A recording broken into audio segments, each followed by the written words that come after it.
So in my last video I restored this 70-year-old DeWalt radial arm saw, and in this video I'm going to build a stand, incorporate in some dust collection, and try to create some safety features to make this saw safer to use. I started by making the stand because I really wanted to get the saw off my main workbench. My first step was to make a strong skeleton that will form the inside of the legs.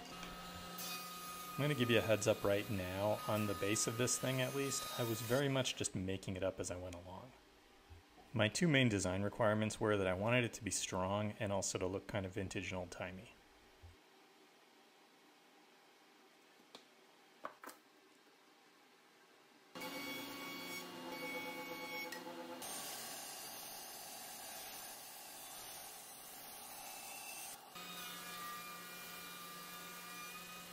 As I was cutting the legs, I came across one of the real design flaws, or we'll say limitations, of the radial arm saw, and that's the cross-cut capacity just isn't very large. I mean, it's definitely good at cutting something that's 18 inches wide, but something that's 3 inches high is not within its capabilities. Doesn't really matter to me though, because I love this saw, and if I need to cut something that's a bit thicker, I have plenty of other ways to do that.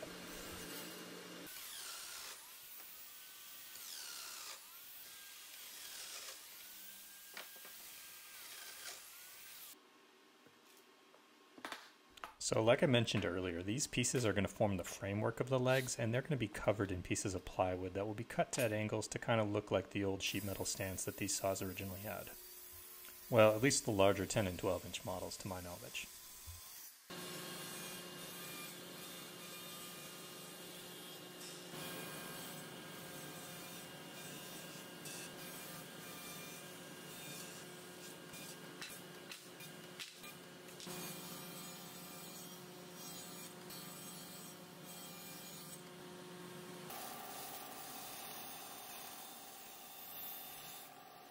For me, busting out the hand plane really was the fastest way to clean up these tapers.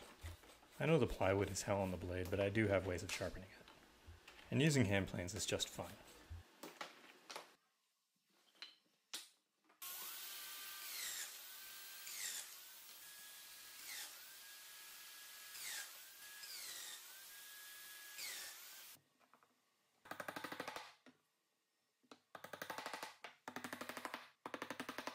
The only reason I mitered the corners is because I'm trying to limit the amount of exposed end grain on the plywood.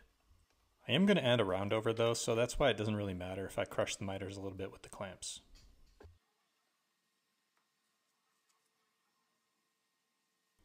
I do want this stand to look nice, but it is also shop furniture and it's going to be painted, so that's why I was not shy with nails. Anyway, the plywood skin over the inside with the construction lumber made an incredibly strong set of legs.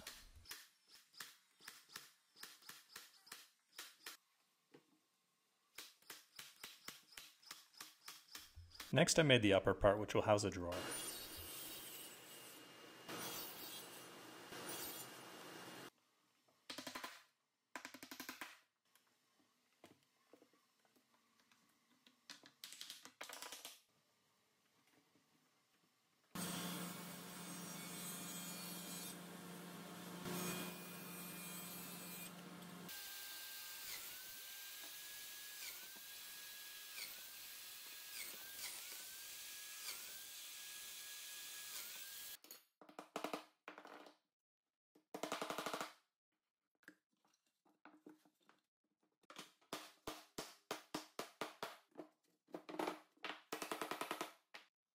This part of the build is really where you can see my make it up as I go along approach in action.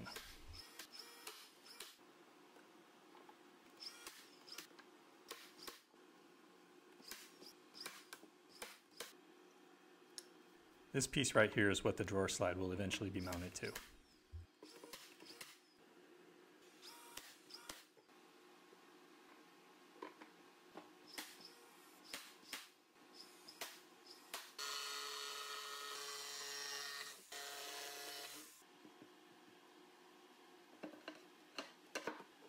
I probably could have come up with a better way of attaching this to the legs, and I ended up adding some support pieces on the inside that are not shown in the video. So the two protrusions on the back of the stand are to form hinge points for the arm supports that will pop out of the side.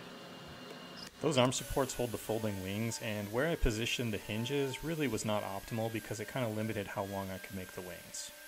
I spent a good bit of time sanding the outside of this to make sure that that join between the two pieces was as smooth as possible. A fair amount of Bondo was added, and after some more sanding, it was actually pretty good.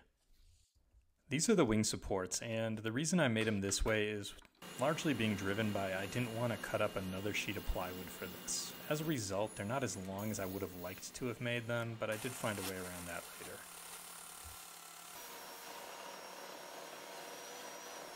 I brushed on 2 coats of primer.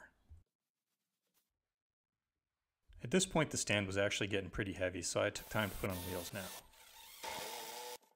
Back when I was restoring the saw, I wasn't really sure what color I was going to paint it, and for a while I was going to go with the gloss green. As you know, I eventually went with gloss white, but I still had this can of paint and I thought it would look perfect on the stand. So I set up my spray booth and I put on 2 coats of Rust-Oleum oil-based enamel in a hunter green. The tip size I used on the gun gave me a pretty good amount of orange peel, which kind of replicates a hammered finish.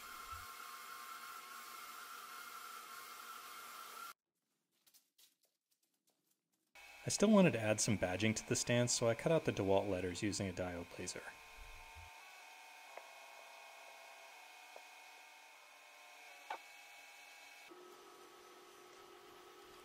This is just primer here, but the letters also eventually got painted with the same white I used on the saw. After all the paint was dry, I glued and pin nailed them down.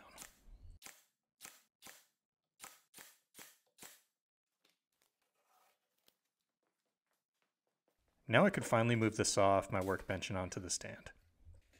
I made these little brackets out of plywood to be able to hold it down in place so it wouldn't move around.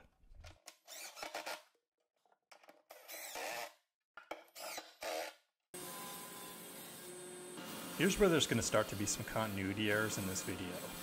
At this point I'm making the drawer, but this is literally one of the last things I did on this entire build. In editing I decided to group everything together kind of by subject matter rather than chronologically. Anyway, this is just a very basic plywood drawer.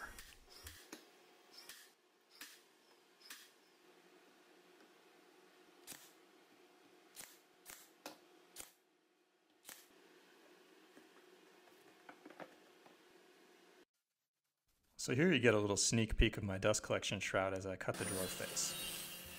The drawer face, wings, and fence are all made out of red oak, and there are a few pieces of white oak that I had as scraps that I needed to use to finish things up, and I threw in a few walnut accents. So as it turns out, I actually made the drawer box about 1/4 of an inch too deep, so the drawer face sits just a little bit proud from the stand, but it's a mistake I can live with. Anyway, that is how I made the stand.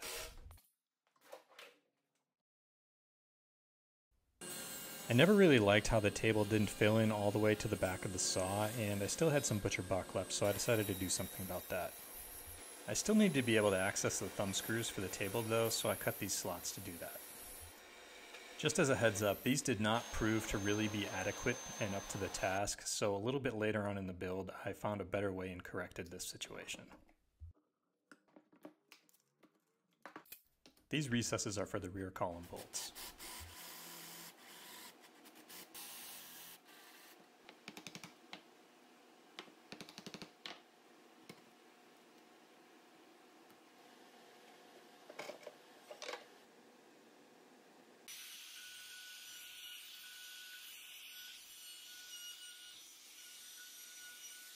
The table got 2 coats of water-based polyurethane top to bottom, and that's just to give it a little bit extra protection.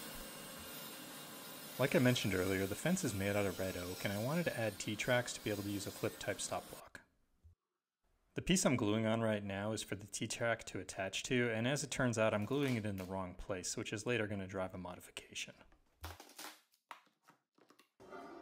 So I realized that I made a mistake when I glued the piece of wood onto the fence here, and that was to create a support for this T-track so that it could have a little flip stop. But I needed to have it roughly at the same height as the fence, so I just removed this strip from the top here with 2 passes on the table saw and some support on this side when I cut the vertical. But I'm gonna glue this piece in here just to provide a little bit more support to this. I don't think it will break, but just a little bit extra to be safe. It turned out that piece wasn't thick enough for the T-track screws, so I had to make do with what few remaining pieces of red oak scrap I had.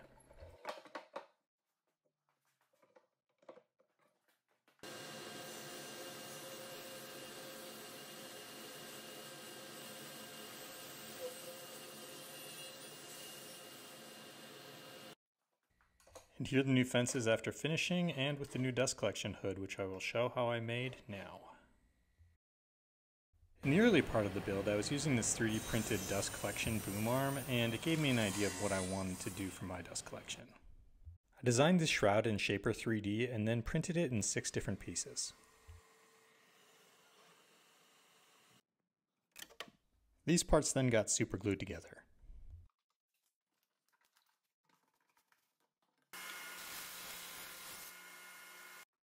My overall goal with this shroud was that it be effective, but also have some really good, cool vintage styling.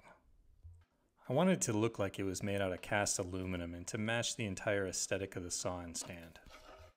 It turned out that my 3D model was a little bit off, so I had to do some modifications to the shroud.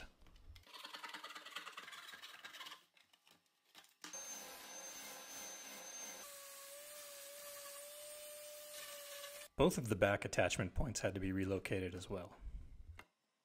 This obstruction only matters in the lowest setting, but that's where my saw is pretty much going to live all the time, so I needed to cut this hole out to be able to facilitate that.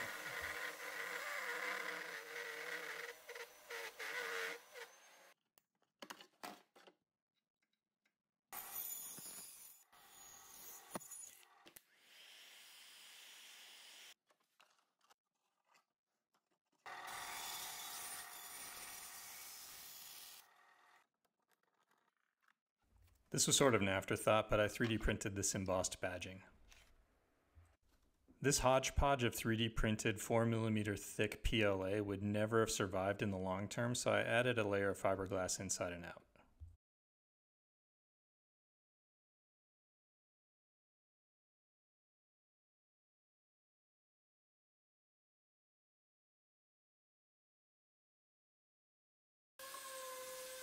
I'm not especially good at fiberglass, so more than a little body filler was used to smooth everything out.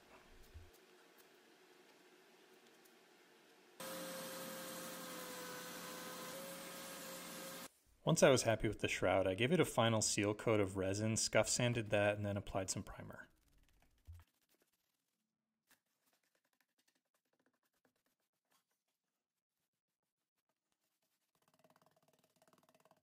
After drying, I sprayed a coat of white enamel and then hand painted on the red letters.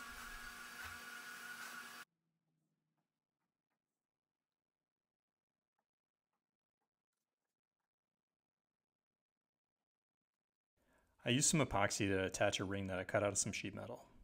This is so I can use my magnetic dust collection fittings. I want this shroud to be pretty easy to remove, so I added some threaded inserts into the table.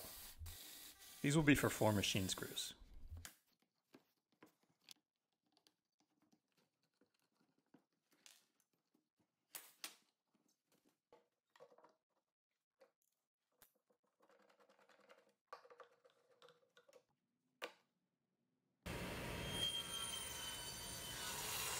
It's kind of hard to see, but this thing works really well.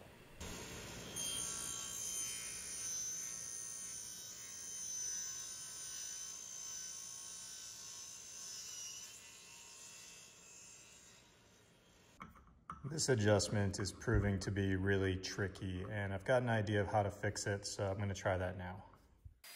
That back part of the table had to come off many times during the course of this build as I got everything properly fitted, and I was really getting annoyed with how I had originally done it. I made this tool to see if it would work, and it did, so then I added holes so I'd be able to get access at those thumb screws. This ended up being a really effective solution to the problem.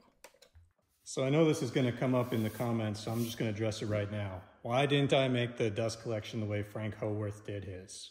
So here's why. I'm only intending on using this saw to do 90-degree crosscuts. And all I need to do is pull this straight out and push it back. All the dust is going to go straight back.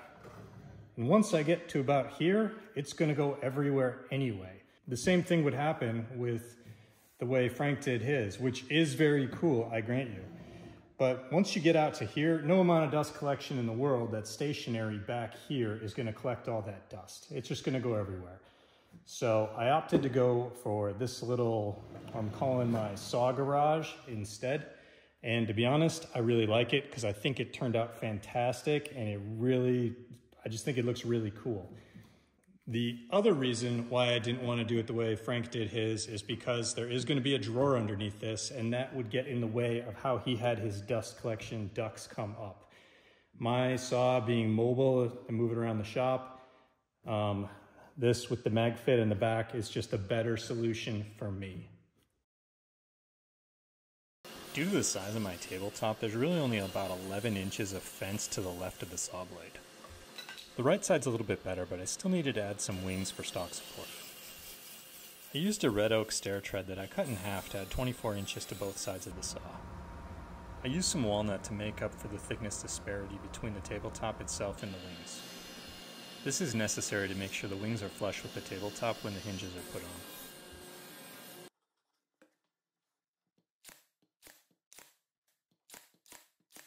I permanently installed some sections of the fence to the back of the wings. Earlier I had mentioned how my wing support arms weren't long enough, and the way I corrected this was by adding some strips of scrap poplar to extend them out another 8 inches. I would have liked to have used oak, but I was running out of scraps and I didn't want to buy any more wood.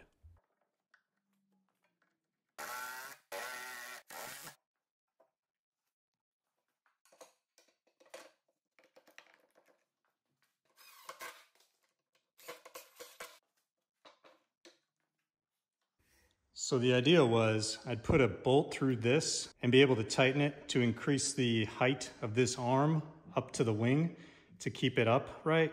But I found that didn't really work all that great in practice. So I'm going to go with plan B.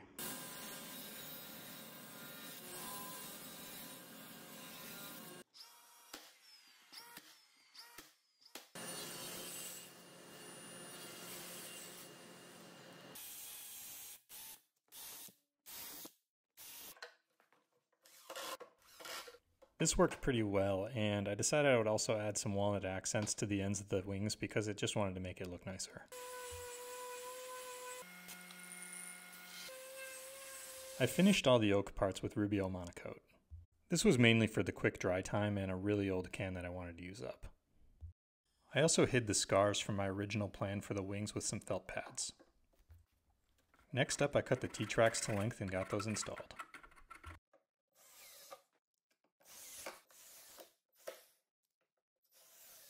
My flip stop was just a little bit long for the height of the fence, so this drove a small modification.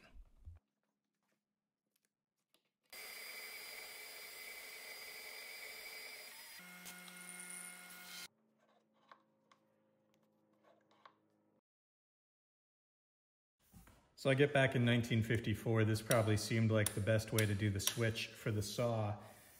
I think it'd be smart to have a large paddle style switch that I could hit if I needed to, like the kind you would find on a modern tool. A switch like this, or that, or this.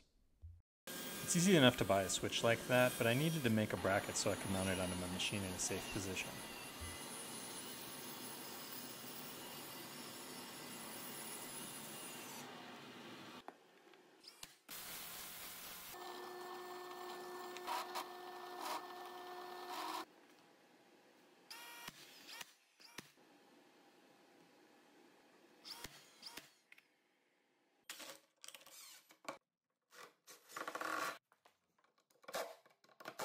And it works hands-free, which was the real goal.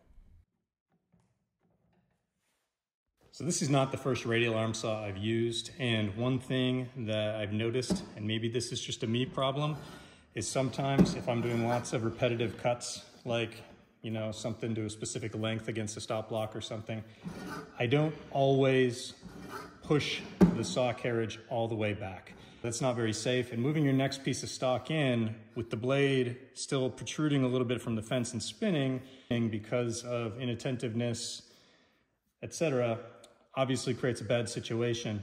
And if you can survive it without getting hurt, it will startle you. So one thing I want this saw to be able to do is to automatically pull itself all the way back in. And also, if I let go of it, for it to just go back into a safe and stowed position. So that's what I'm going to work on next. I decided that a spring balancer might be the most simple and elegant solution to provide that constant backwards force on the saw that I wanted. To do this, I would need to be able to attach the spring balancer as close to the very center of the carriage track as possible. Space between the motor trunnion and the column itself is at a premium. There's really only about 3/8 of an inch of space there. So I designed a bracket and cut it out of steel. This will fit underneath the rear motor mount cover and get me as close to that dead center as I could get. It will also make it really easy for me to disconnect the spring balancer if I want to use the saw in different modes of operation.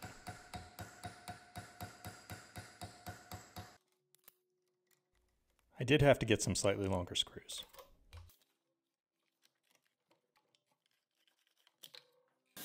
Next, I needed to be able to figure out a way to attach the spring balancer to the back of the machine. I would need to have the spring wire itself go into a 90-degree bend, and to facilitate that, I would of course need a pulley. I had found a pulley that I wanted to use at a local hardware store, but I needed to mount it in such a way as it tilted a little bit back from the saw.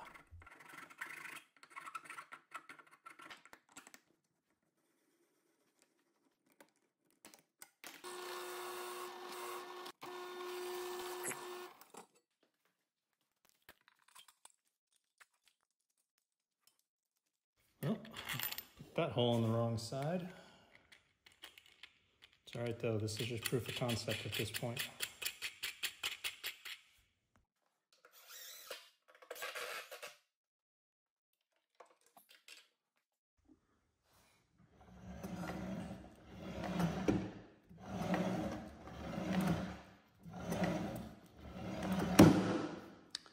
That honestly works better than I expected.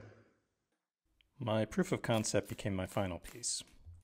I covered up that 100% unnecessary hole with a piece of walnut, did some sanding and finishing, and then installed the final pulley armature.